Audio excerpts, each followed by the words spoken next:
Saudara, tiga bakal calon presiden tahun 2024, Anies Baswedan, Ganjar Pranowo, dan Prabowo Subianto terus mempersiapkan diri menghadapi pemilu presiden 2024 mendatang. Sejumlah lembaga survei terkait elektabilitas atau tingkat keterpilihan bakal calon presiden juga sudah merilis hasil survei terbaru mereka.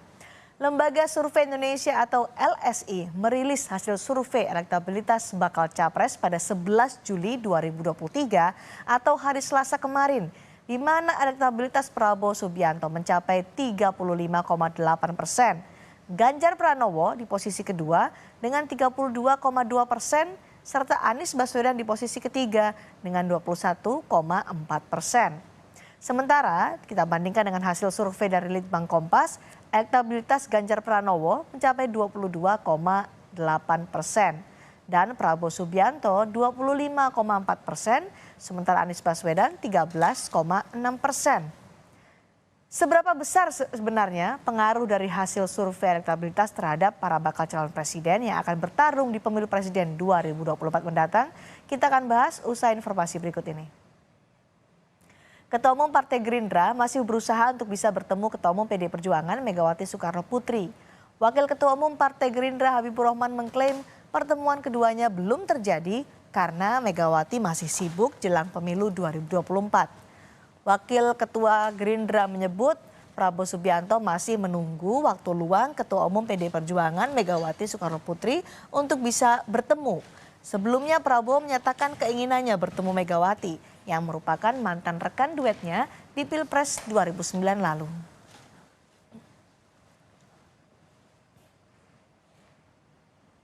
Baik-baik saja, ya. Kalau kayak zaman dulu orang pacaran namanya baik-baik saja statusnya, nggak ada masalah. Kita saling menunggu, ya. Kita tahu Ibu Mega ketum partai besar, pasti sibuk menjelang pemilu begini. Ini kan lagi momen penyusunan daftar caleg ya. Pasti lagi sibuk sekali beliau, tapi kalau begitu beliau senggang, Pak Prabowo siap menemui Ibu Mega. Komunikasi jalan terus ya, terutama kan di level Bu Puan dengan Pak Dasko ya, itu komunikasi terus kok. Ini kan Bu Puan baru pulang haji, mungkin sedang waktu penyesuaian dulu. Ketua DPP PDI Perjuangan Puan Maharani membenarkan adanya rencana pertemuan Megawati dan Prabowo Subianto. Puan juga memastikan jika PDI Perjuangan terbuka untuk berkomunikasi dengan semua pimpinan partai politik termasuk dengan PKB dan Gerindra. Tapi saat ini PDI Perjuangan masih mengatur waktu pertemuan itu. Ada rencana untuk ketemu dengan semua ketua umum yang lain, namun ya ini waktunya yang kita sedang jadwalkan. Jadi PDI Perjuangan terbuka untuk bersilaturahmi dengan ketua umum partai manapun, begitu juga saya ditugaskan untuk bersilaturahmi dengan ketua umum manapun, dan nanti insya Allah akan segera kita lakukan. Yang paling dekat itu sama PKB atau Gerindra? Sama-sama dekat dua-duanya, tinggal waktu, ini teknis saja. Kembali Sapa Indonesia malam hari ini dengan informasi dari Lembaga Survei Indonesia atau LSI yang merilis hasil survei terbaru terkait elektabilitas atau tingkat keterpilihan bakal capres di pemilu 2024. Survei ini menghitung elektabilitas jika Pilpres diikuti 3 nama, yakni Prabowo Subianto, Ganjar Pranowo, dan Anies Baswedan. Menurut hasil survei LSI, jika Pilpres diikuti 3 calon itu, maka elektabilitas Prabowo Subianto adalah 35,8% di posisi pertama, kemudian elektabilitas Ganjar Pranowo 32,2% dan Anies Baswedan 21,4%. Kita kerucutkan menjadi 3, ini yang selalu disinggung oleh Bang Andre. Prabowo sementara unggul 3,6%, 2,6%. Ya. 3,6%, ya, selisihnya 3,6%. Udah cukup bagus, tapi belum mencapai 2 kali margin of error, Bang Andri. Belum sampai 6%. Jadi secara absolut unggul, tapi secara statistik sama. Bagaimana membaca hasil survei terbaru LSI? Kita akan analisis bersama peneliti LSI Yosken Awas dan pengamat politik yang juga Direktur Eksekutif Indonesia Presidential Studies Nyarwi Ahmad. Selamat sore semuanya. Selamat sore, Mbak Selamat Cindy. sore, Cindy. Mas Yus, soal elektabilitas Capres 2024 ini, apa yang berbeda dari hasil survei sebelumnya? Sebenarnya secara umum belum ada perubahan peta politik yang signifikan, Mbak Cindy, dalam soal Pilpres dan Pileg. Pak Prabowo unggul dari Pak Ganjar Pranowo, meski seperti disebutkan oleh Mas Jayadi sebelumnya, kita harus hati-hati menerjemahkannya karena keunggulannya dalam simulasi 3 nama belum lewat dari 2 kali margin of error. Tapi yang lain adalah yang harus digarisbawahi, selain kecenderungan dukungan terhadap Pak Prabowo yang naik dari survei bulan April dari 30,3% menjadi 35,8%, Pak Ganjar juga mulai rebound nih posisinya dan sekarang ada di 32,2% di bulan Juli 2023. Dan tren dukungan terhadap Pak Anies itu cenderung stagnan, bahkan agak sedikit menurun dari 25% ke sekarang 21,4%. Begitu, Mbak Cindy. Apa yang menyebabkan Prabowo meraih suara tertinggi dengan 35%? Bagaimana dengan Ganjar dan Anies? Ya, saya kira ada 3 faktor utama yang menyebabkan dukungan terhadap Pak Prabowo bulan Juli ini mencapai angka di sekitar 35%. Yang pertama, endorsement Pak Jokowi, Presiden Jokowi yang memang secara formal dan itu sudah disebutkan mendukung Pak Ganjar, cuman ada signal-signal yang ditangkap bahwa Pak Jokowi juga masih merestui pencalonan Pak Prabowo. Yang kedua yang harus digarisbawahi adalah gaya kampanye Pak Prabowo yang kalau kita perhatikan berubah beberapa bulan terakhir dan bahkan kalau dibandingkan 2019 sangat bertolak belakang seperti itu. Di beberapa kesempatan misalkan Pak Prabowo keluar dengan gimmick menggunakan hoodie atau melontarkan candaan-candaan ringan di depan media, dan kemudian ada juga tim sosial media yang bekerja kencang gitu ya. Kalau kita lihat di Twitter, lihat di Instagram dan TikTok, itu juga mereplikasi pesan-pesan positif dan image positif yang coba diproyeksikan oleh Pak Prabowo. Dan yang mungkin satu hal yang penting juga adalah Pak Prabowo juga menunjukkan dirinya bahwa dia adalah seorang team player yang loyal pada Pak Jokowi, dan ini mungkin menarik minat sebagian pendukung Pak Jokowi, Presiden Jokowi untuk mendukung Pak Prabowo. Meski harus diingat sebagian besar lagi masih ada mendukung Ganjar Pranowo. Dan yang harus dilihat juga adalah merosotnya elektabilitas Pak Ganjar pasca isu Piala Dunia U20 tempo hari masih belum recover sepenuhnya, dan kami menduga ada yang mengalihkan dukungannya kepada Pak Prabowo. Demikian, Mbak.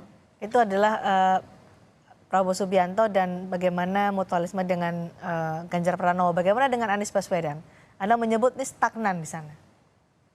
Ya, untuk dukungan terhadap Pak Anies Baswedan sendiri cenderung stagnan, bahkan agak sedikit menurun, dan ini berkorelasi dengan apresiasi publik terhadap pemerintahan Pak Jokowi. Jadi semakin Pak Jokowi dinilai positif oleh publik, oleh responden, ini mengakibatkan tergerusnya suara Pak Anies di survei seperti itu. Oke, baik. Mas Nyarwi, tadi di LSI juga sudah mengingatkan bahwa dari hasil survei ini secara mutlak iya Prabowo unggul dibandingkan Ganjar Pranowo, tapi secara statistik tidak karena belum melewati 2 kali margin of error. Apa maknanya untuk Anda? Ya, saya setuju ya dengan argumen Bung Yus Konawas tadi ya. Walaupun kalau kita lihat ya trennya ya dari data tren, saya baca data reportnya LSI itu kan mengalami peningkatan yang kompetitif ya, artinya meningkatnya lumayan bagus lah. Kalau kita lihat juga di sini ya Cindy ya, ada yang menarik ya, tingkat kepuasan Pak Jokowi yang meningkat itu juga ternyata diiringi dengan approval rating atau peningkatan elektabilitas Pak Prabowo juga. Tetapi harus diingat tidak hanya dari margin of error tadi, belum melampaui 2 kali margin of error, itu kan angkanya baru 35 ya, kalau plus minus gitu kan bisa 37 atau 38. Jadi masih belum aman juga, kecuali misalnya salah satu kandidat itu 40% ke atas. Itu boleh dibilang katakanlah itu sudah leading gitu ya. Nah, jadi walaupun data survei ini menunjukkan tren Pak Prabowo meningkat cukup tajam, Ya. tapi menurut saya belum nyaman. Artinya peluang itu masih terbuka bagi yang lain, khususnya Pak Ganjar. Nah, yang kedua kita harus lihat ini metodenya kan pakai RDD ya, kemudian pakai survei telepon. Dan di situ kan kita lihat tadi saya sempat lihat anatomi datanya juga itu beberapa misalnya contoh ya yang kita tidak populasi tidak punya telepon ini sekitar 17%, artinya tidak tercover, tidak terrepresentasikan itu satu.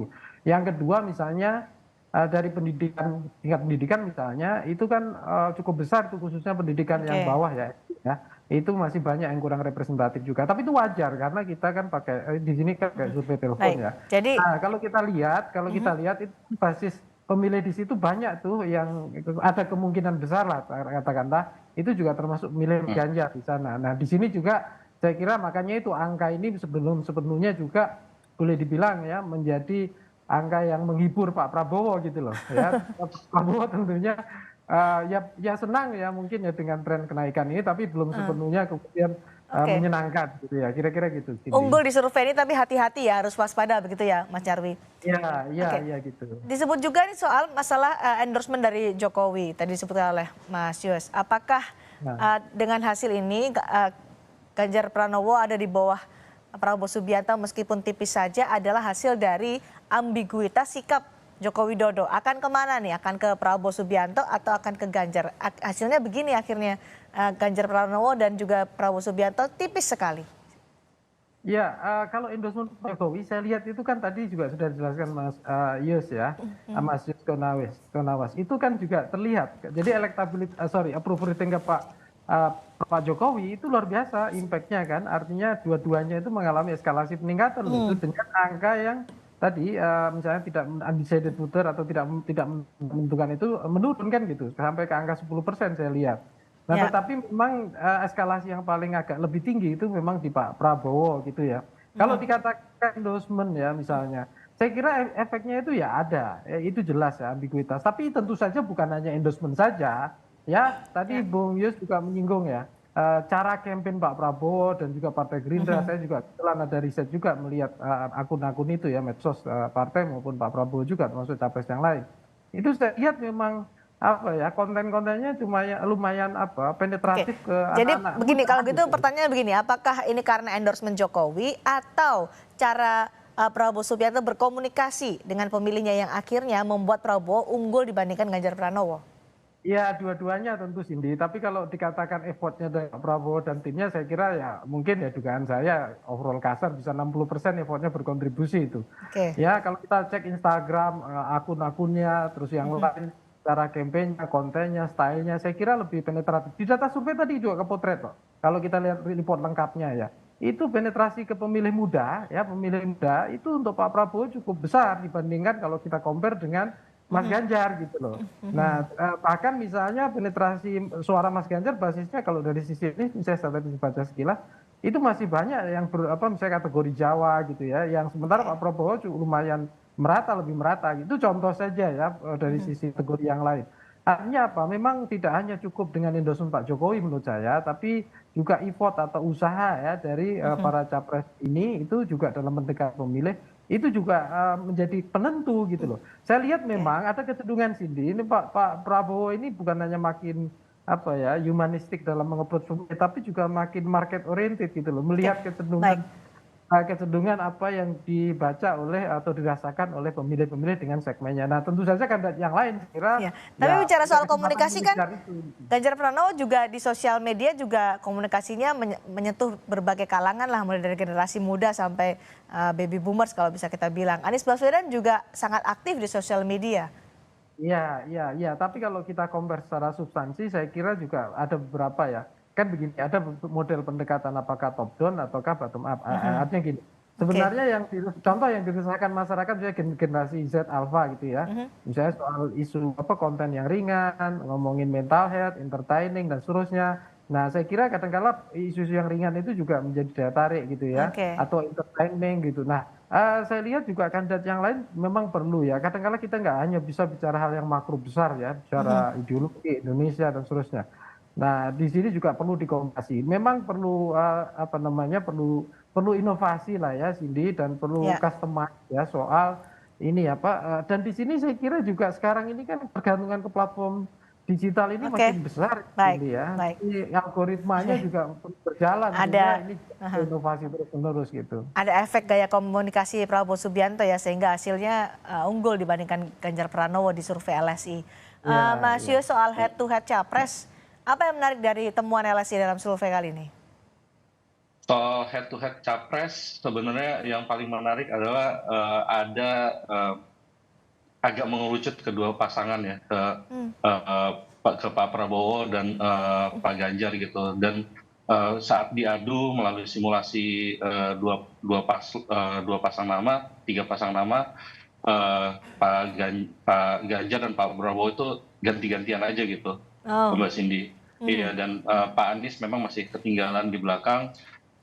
Cuman yang menarik adalah saat Pak Prabowo diadu dengan Pak Ganjar aja mhm, gitu, itu angkanya lumayan tuh, angkanya lumayan jauh antara Pak Prabowo dengan Pak Ganjar. Cuman lagi-lagi harus diingat, tadi Mas Nyarwi udah bilang, ini juga masih permulaan kampanye, kampanye belum mulai, ya, mesin belum panas, jadi masih banyak oke, dinamika yang harus diwaspadai. Bahkan oleh Pak Prabowo meskipun secara absolut dia unggul, tapi kan secara statistik sebenarnya masih berada dalam posisi yang belum aman, mhm. kayak gitu. Soal head to head yang unggul nih berarti yang mendapatkan suara dari Anies Baswedan begitu ya? Suara pendukung Anies Baswedan.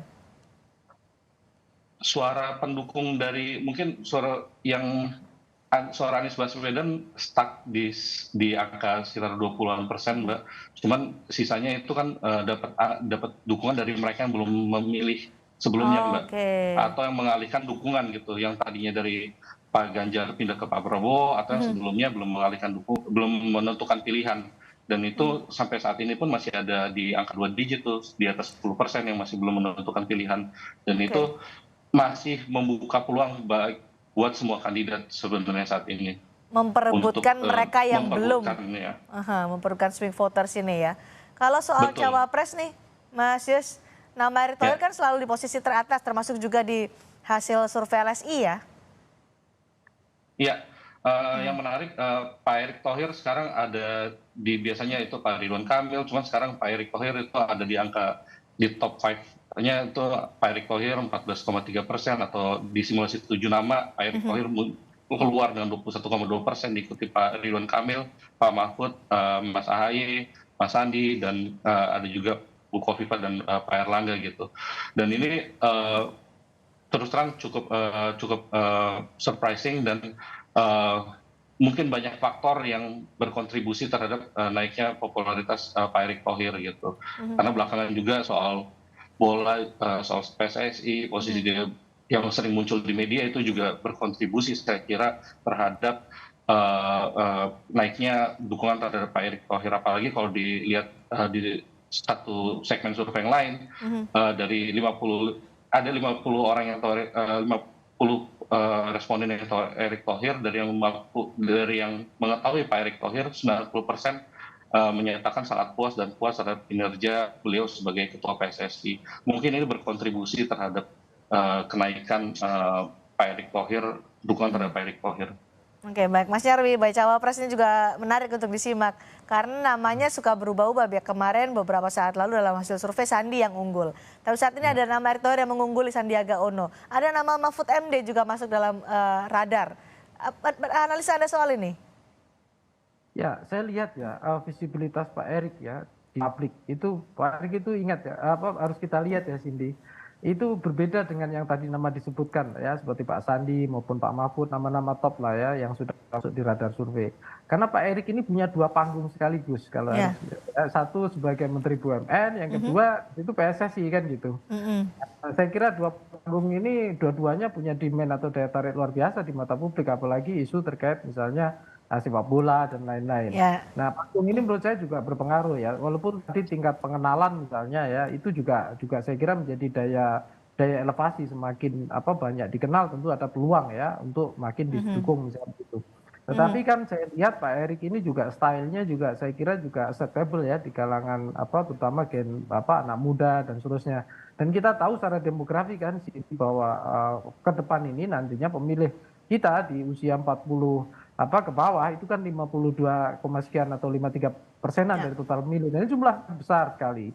Dan Pak Erik juga aktif tuh di berbagai platform digital ya saya lihat. Dan ini saya kira juga luar biasa ya dengan misalnya konten-konten yang disajikan cukup real ya. Dari isu-isu yang populer, isu-isu sampai termasuk ada mahasiswa saya meneliti juga tentang Korea, itu Korean Wave misalnya. Sampai masuk berbagai isu itu ya begitu. Jadi saya kira variabilitas isu yang coba ada istilah isu ownership sebenarnya. Nah, ini Pak Erik saya lihat berusaha menjangkau dengan daya tarik isu ownership yang makin luas untuk jangkau pemilih yang makin lebar. Nah, ini saya kira cawapres yang lain juga mungkin perlu ya namanya berkompetisi ya, perlu juga melihat juga apa yang bisa dilakukan untuk memperluas ya penetrasi potensi pasar yang bisa didapatkan ya menjelang Pilpres mendatang. Saya kira itu. Dan tadi disebutkan oleh juga Mas Yos ada swing voters yang bisa diperebutkan oleh 3 baca pres menjelang pemilu 2024. Jumlahnya besar ya, 2 digit ya, di atas 10% nih. Mas Yos, siapa yang nanti menurut Mas Nyarwi yang bisa mengambil hati swing voters ini untuk bisa menjadi suara untuk mereka? Ya, swing voter ini kan biasanya cukup banyak jenisnya ya. Ada yang mereka sangat rasional, ada yang emosional, juga ada yang demand-nya sangat tinggi, ada yang sangat kritis, ada yang mungkin sampai ignoran ya. Ignoran itu tidak peduli sama sekali dengan pemilu, kira-kira gitu. Nah, ini juga tantangan di masing-masing tim ini ya, misalnya pasangan pendukung capres maupun cawapres untuk menganalisis dulu kan gitu, mengenali mereka ini siapa kan gitu. Tetapi mayoritas ya swing voter itu orang-orang yang kritis ya, artinya kelompok-kelompok yang dia sangat rasional, yang mengevaluasi, dia punya record dan dia juga punya intensitas untuk engagement yang interaksi yang cukup baik ya, bahkan mungkin bertanya, mengoreksi atau mempertanyakan dan ini saya kira butuh model marketing dan kampanye yang lebih interaktif ya, lebih empatik gitu. Saya kira itu nanti mereka juga kalau di antara beberapa cawapres yang ada, saya kira itu potensinya masih overall ya, Cindy yang menurut saya masih sama lah, masih terbuka ya. Buktinya apa? Tidak ada angka yang sangat fenomenal kan ya, yang didapatkan sangat tipis ya. Itu kan gitu. Itu kira-kira. Baik, masih sangat dinamis bagaimana hasil survei dari LSI dan sekitar 7 bulan lagi menuju pemilu 2024 semua bisa berubah. Terima kasih Mas Nyarwi, terima kasih Mas Yus sudah berbagi pandangan di Sapa Indonesia malam hari ini.